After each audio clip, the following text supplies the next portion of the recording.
You're listening to the Kitchen Garden Magazine podcast, your fortnightly fix of gardening features, advice and chat.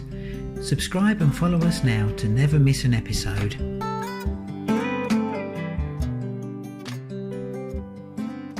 So hi folks, and welcome to the latest Kitchen Garden podcast.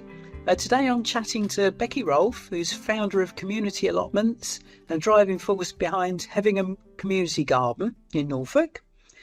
She's founder of Give Two Figs, which is a not-for-profit company which creates and sells educational artwork purely to fund community projects. I got through that, Becky. I think does that sum it up? That's you. Perfect. Yeah. Oh, well, very welcome to the Kitchen Garden podcast. It's lovely to be chatting to you. So as I mentioned there, you're a founder of Community Allotments and a community garden, as well as holding down a day job. So I should just ask you how you do it and how you manage all that. But we'll start at the very beginning and say, right, where did it all start for you? You've obviously got a passion for gardening. Let's start there. How did you get into it? So much to unwrap there, but obviously also thank you for having me. It's a delight to be here. How did I get here? Sometimes I ask that question myself because I feel like it's just everything I do now, and it's hard to think back. But I guess I always used to be told I was never good with plants. It was not my thing. And everything that I tried to give life to would die. But then I moved out of my family home and I had my own space. And I looked at a very empty, bland garden, which was just concrete and a little bit of grass. I had my rabbits. I was like, okay, I could do something. What do people do when they grow? And I was like, okay, tomatoes. So that was my gateway, I guess. Yeah, well, everyone starts with tomatoes, I think. Yeah, as I'm sure a lot of people find, yeah. And I just loved growing out the garden. My sister made this little kind of kiwi pottery bowl for me one Christmas, and I used to love going out to the garden when I was cooking dinner and go and harvest all the tomatoes and the basil underneath, and then smell it all, put it in dinner like straight away, and it was just the best feeling. I was like, okay, I need more of this. My 7 tomato plants aren't going to quite fill that. The whole bug. So I was very fortunate that I had a allotment site, a local council allotment site that was about 100 metres away from my house, and there was a waiting list, but not horrific, like you hear of some kind of horror stories out there in some parts of the country. But I was quite persistent with the local council, and they were very obliging. I just said, come on, I'm happy to help with anyone that needs, if they're struggling with their space, I'll just help. I don't mind until the one comes free. And thankfully, after a bit of persisting, we offered our own plot, and then it just I spiraled from there, basically. Oh yeah. So I'm intrigued as to how you got from there to community allotments. I think you mentioned I've read on your website that lots of plots were empty, or is this later? So that was that first space was when I used to live in Kent. I then moved up to Norfolk, 2019, I think. And I moved from a town to a village. And in that space and setting, there was a newer kind of parish council allotment site that had been donated from a local resident, I think, in their will. So I think it had only been set up about 5 years before I got there. And I think at the time of joining, it does cast my mind back a little bit and push my memory, but there was about being effectively used. There was about a third of them being effectively used. So a lot looked empty and were empty as well. And I just looked at it and I was like, this is knowing how much of a wait list so many people have to go through. Yeah. I was just like, this seems criminal. Like, what's stopping people from getting involved? I started selling the calendars and the charts that I create through Give Two Figs. just to raise a little bit of money, and for like things like compost and tools. And we hosted an open day, so I got together with a few people on the allotments and just invited people to just come along, have a chat to allotment holders, like see if anything sparks their interest, just get conversations going. And then we used that money to actually start a what we called like the first kind of family plot, where 3 families basically kind of supported each other to help turn one of them into a usable plot.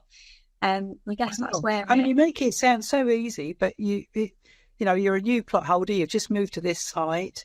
You must have, you know, you obviously had local support.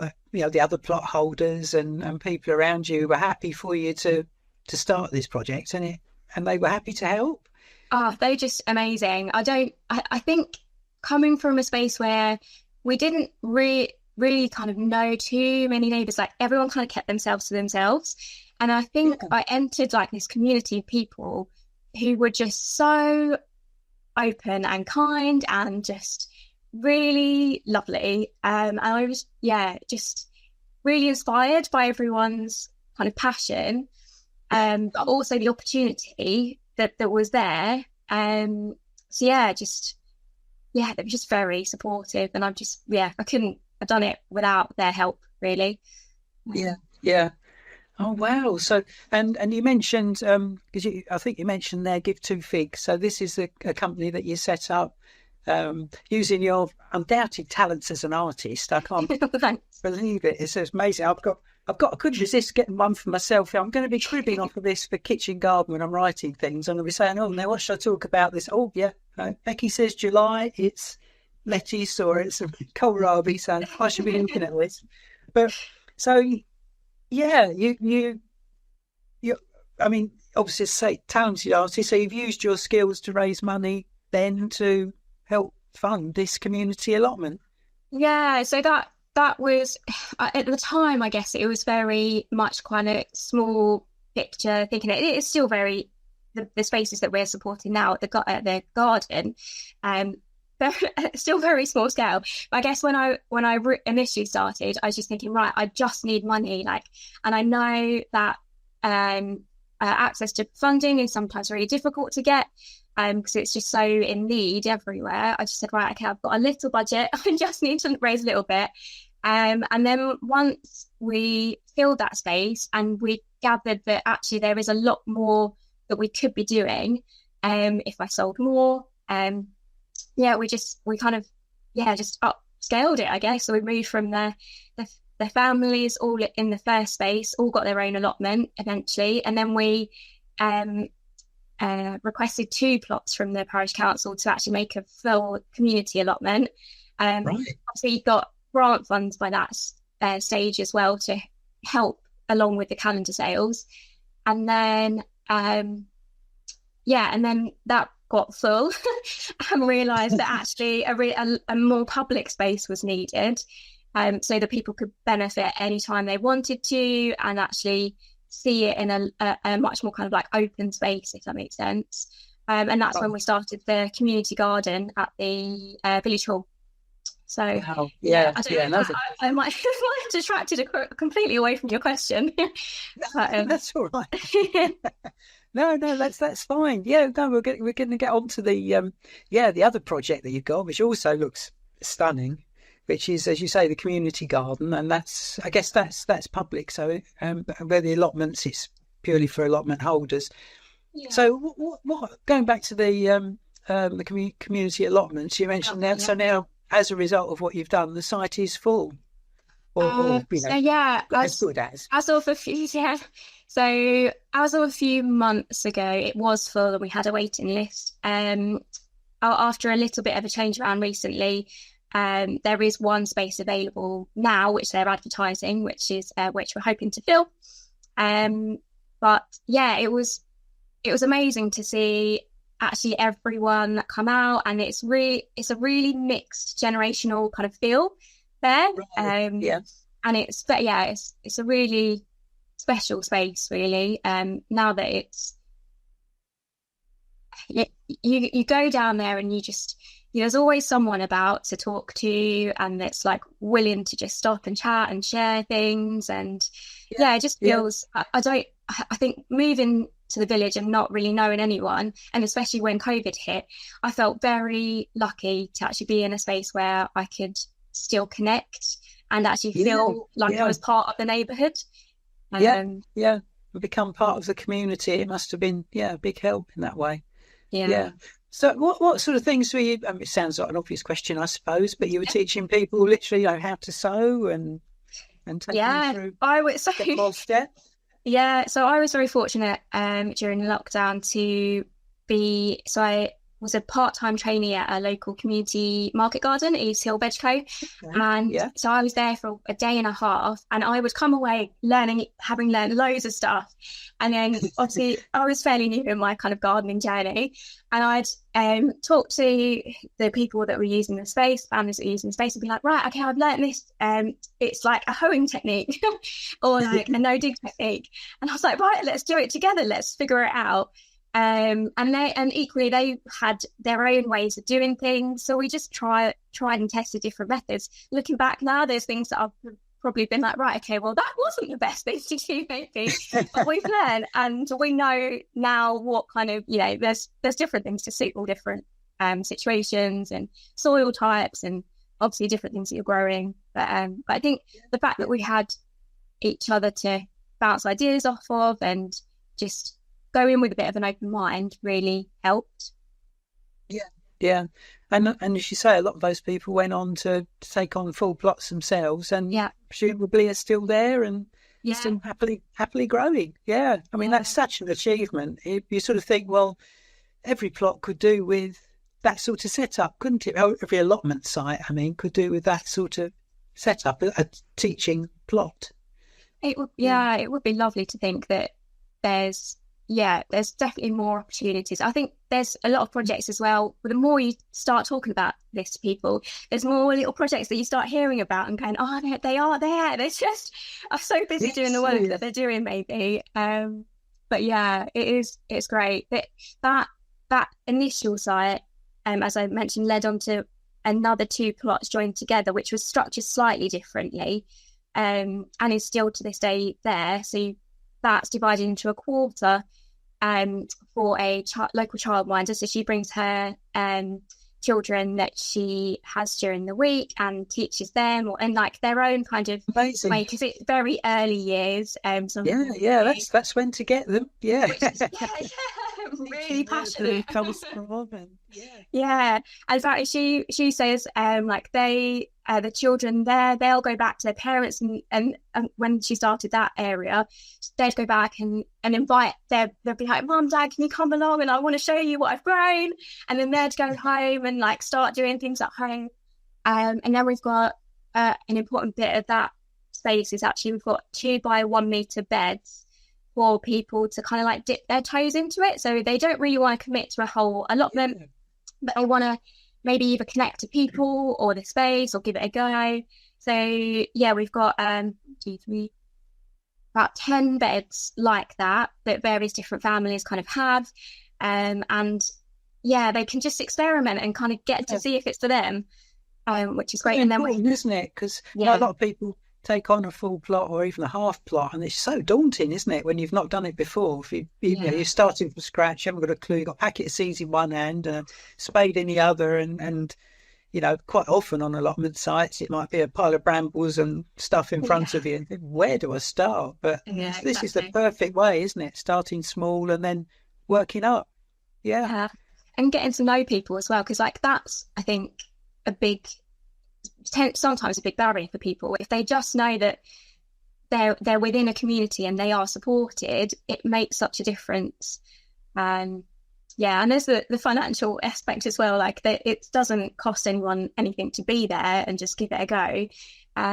But they often get the bug.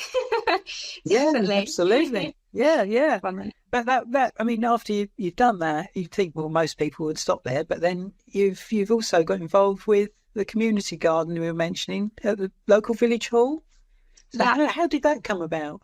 So I think once we filled up that second community space, I kind of soon realised that there was definitely a need for people to, they wanted to show more people, and like just invite people in, and you can do that luckily on the allotment site that we have, but it's structurally and facilities wise, it's not the easiest to do in a relaxing space, I guess, and it's I guess accessible. So I was looking at the village hall space, and there was a lot of kind of playing field area that just it would be used. Obviously, dog walkers, people play on it, but it was quite a big space, and community events would be hosted there, but it wouldn't necessarily use the whole of the space. And I just saw this like little area that was next to the children's play area, and next to kind of like the back of where the tots that use the hall you have, and it's about 17 meters by about 28 meters. So there was a fence, like an open style metal fence that goes along both of those, forming like an L shape. And I was like, if we could just fence that in and then start a community garden here, like think about the amount of people that could benefit from that space.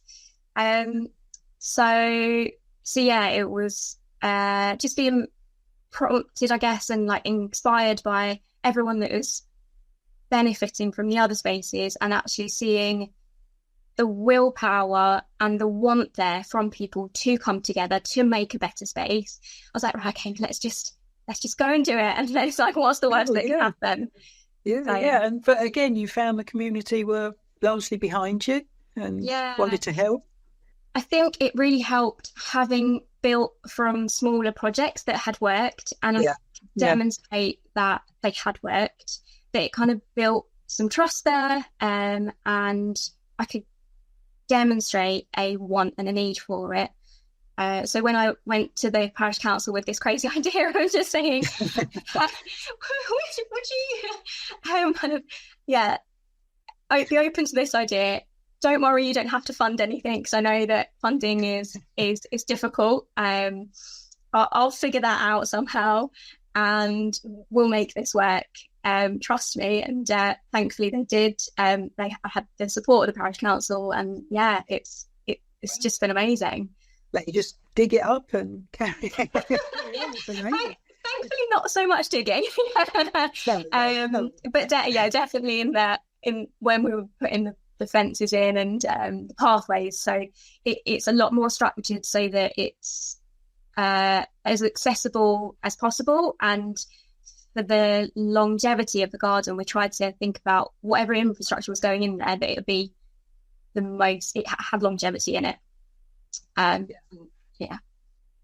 So I mean, looking on everyone be able to see if they go on the website and have a look. I mean, it looks amazing. You've got raised beds, haven't you, which is ideal, isn't it, as you say, for accessibility and also sort of management, I guess, as well. It splits it up nicely, doesn't it? So you can have specific areas for, I don't know, growing things or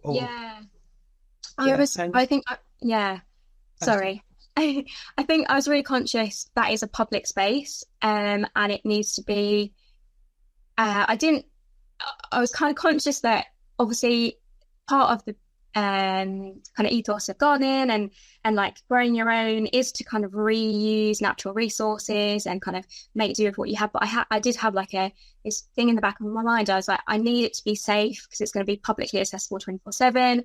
I need it to look smart because it is part of the public space. I need it to be maintained. I need it to have some order. I need it to be accessible. So it needed to hit all this criteria. Lots of boxes to tick. So I did go out at the start of the project to get ideas of like how to kind of function, and it's some of it is very structured and ordered, and then organically it's kind of grown with other people's ideas and different ways of doing things. So you've got the raised beds, which offer spaces for people to kind of sit and garden, and kind of like if you have to, if you need to pull up a wheelchair, you can do that and garden at the same time. If you're like smaller and you kind of can't get to the middle of the bed, you can really easily do that as well. But there's other spaces as well in the garden that we've recently created, literally just by cutting the willow tunnel down, sticking some stake pegs in the ground and just whittling them, and then just weaving a natural kind of bed in. So yeah, it's wow. Yeah. So I was going to mention the willow tunnel. The kids must love that in the yeah. visitors. I had never done one before, so as a lot of this is a first.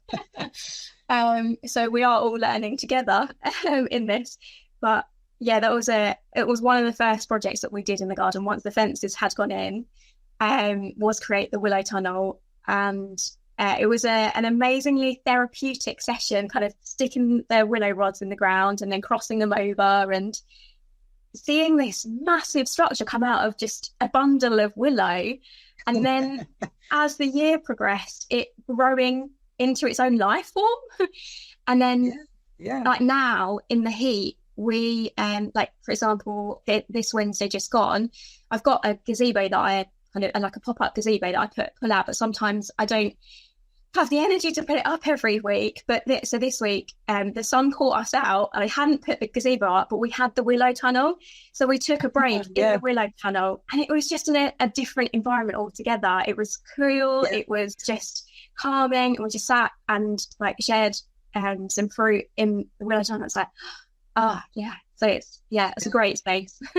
Beautiful space, and you got a pergola, haven't you, with grapes, I think, growing up? Yes. Yeah. Oh, amazing. Yeah. And then you find that there's plenty of volunteers to come and help maintain it, and it's so really lucky. I mean, summer months it's a very popular space to be, and we're so lucky with those that turn up. This year and towards the end of last year, we started getting people coming along like regularly. So it throughout the year, I run volunteer sessions there every Wednesday, 10 till 12. And that's from the start of March to the end of October. So when there's the kind of the most bits of jobs that I kind of need doing.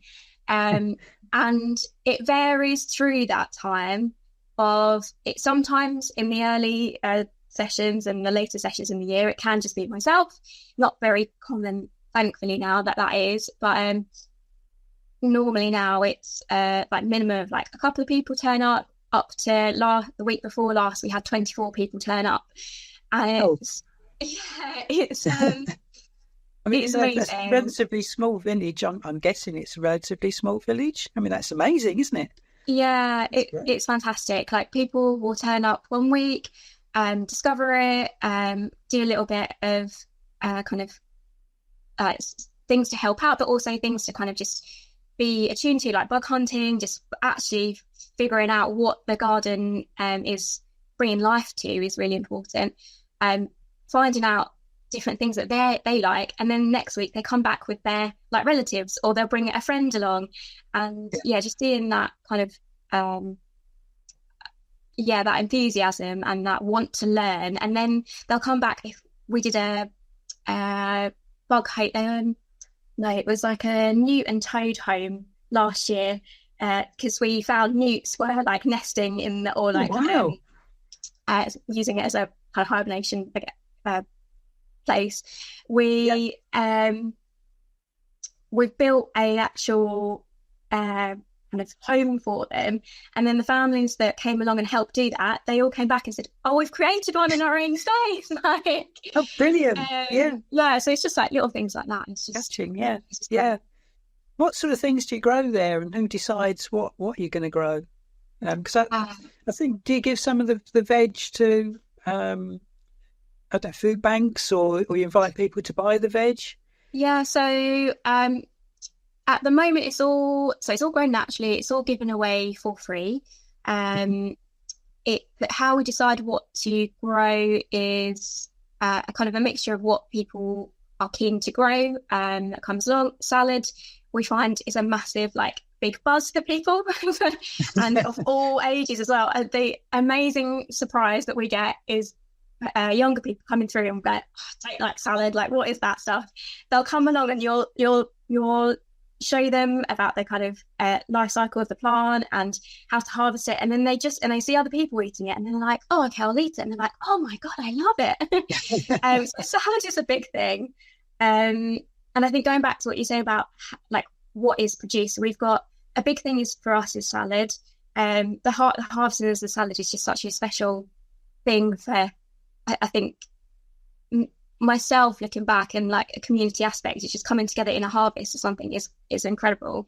And something actually that I learned, it was one of my biggest learnings, I think, from Easthill Vegco, is just what more a salad could be. Anyway, so yeah, salad's a big thing. And then we have things growing at the moment. We pulled up loads of onions on Wednesday just gone.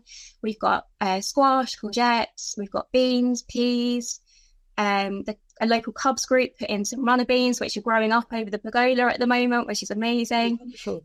We've had some grant funds which have supported us in buying more perennial food, so and trees. So we've got raspberry canes that grow all along the side, so people can come along and pick the fruit as and whenever they come along and it comes into season. We've got apple trees now from another local market garden of like they came and did an apple grafting session in the garden, and then everyone grafted their own apples and we're growing them. Right. So we're trying to, it's like a little mini orchard almost in parts, and then like kind of a semi-productive vegetable garden. But it's we've tried to design it in a way that it's ornamental and like nice to kind of look at, but accessible, and it's trying to get a balance of everything. Flowers too, and they're bringing in colour and pollinators and all the rest. Exactly. It must be a wonderful place to just sit and relax, I'm guessing. Even if you're not into the veg or you don't want to help grow it, you can just come in and sit and spend some time. Exactly. Yeah, definitely. I think I'm learning that more and more each year. I mean, it's only been open now for 3 years. Gosh, time goes really quick. I think it's 3 years now. It does. But just those moments where we're forced to kind of stop and be, and I try and make time at the end of the session just to kind of sit and like share some like drinks and snacks at the end. I like actually some of the most enjoyable moments, just kind of just taking it all in and seeing the other bits that are benefiting from it. So like the wildlife, the insects that are there. I definitely feel really lucky. Yeah, well, it's amazing what you've done. I mean, I really do admire what you've done. It's great, and I urge everyone to mention where people can find out more about the projects that you've been running a little later. But if people are listening to this and thinking, well, we've got a patch near the village hall or a patch of ground, in a bigger town that's not being used, there obviously are grants available if you know where to go, I suppose. I mean, and I guess one of the first things is getting permission and getting the people around you on side, and then knowing where to go to get some funding. Yeah, definitely. I think it really helped when I was doing this, one, to have the connection to Easthill Vegco, who had done grant fund applications before.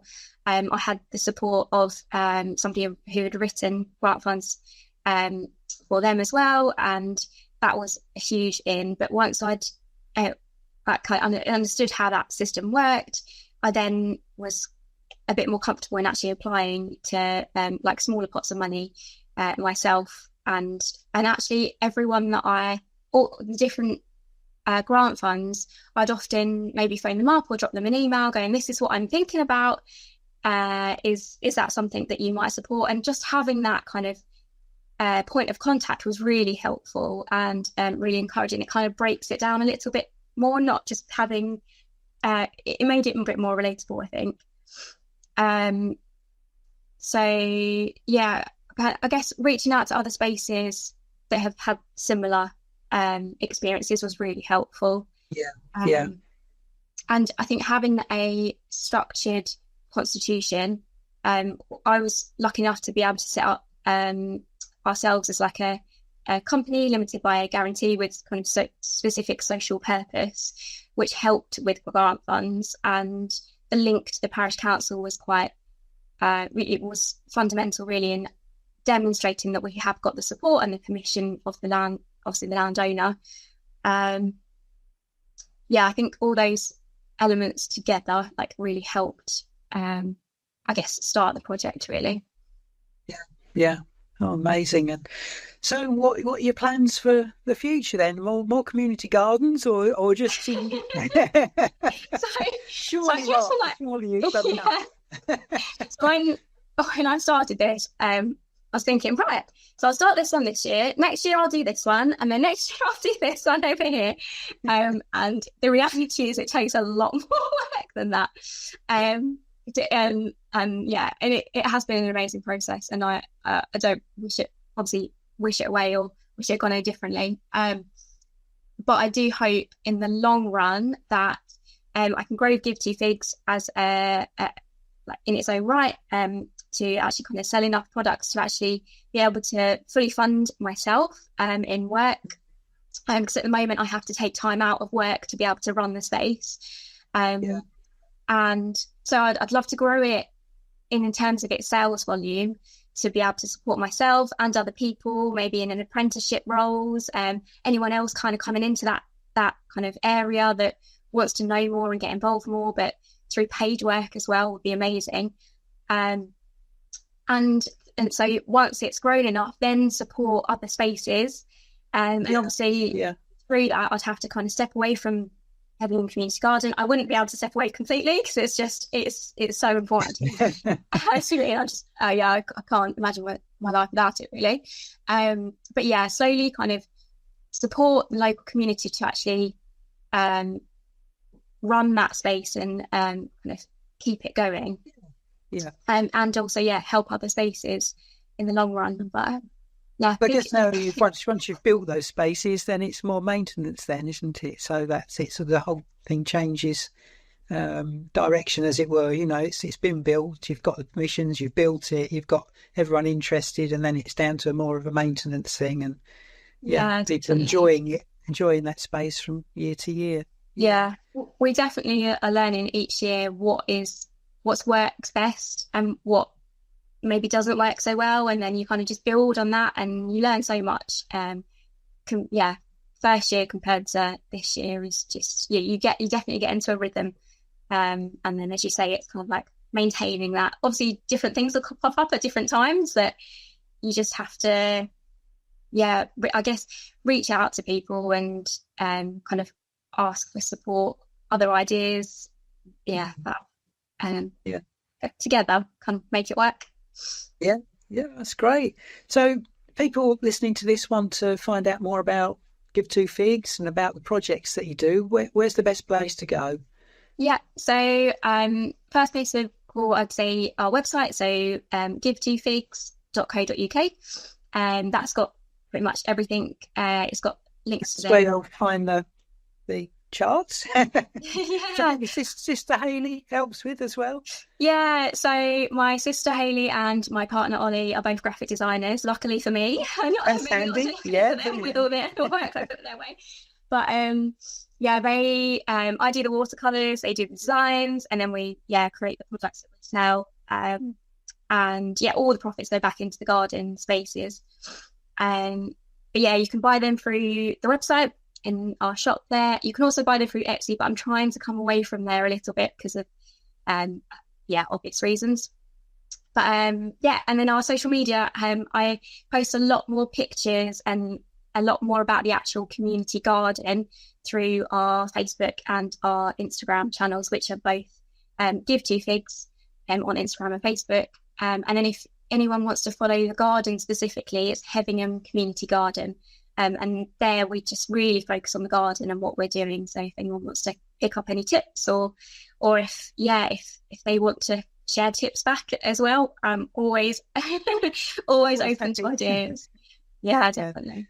Oh, that's great. Oh, thanks so much, Becky. Thanks for talking about that. And I would recommend anyone to go and search out the websites and and find out what Becky's doing. And it's so inspiring. And I'm sure, a lot of other places a lot of other allotment sites and empty spaces in towns could learn a lot from what you've done. So thank you very much. It's been lovely talking to you.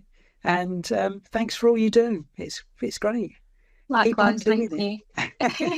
I think I'd just like to take the opportunity actually to say thank you to everyone that gets involved. Like every bit of support that's given is hugely valued.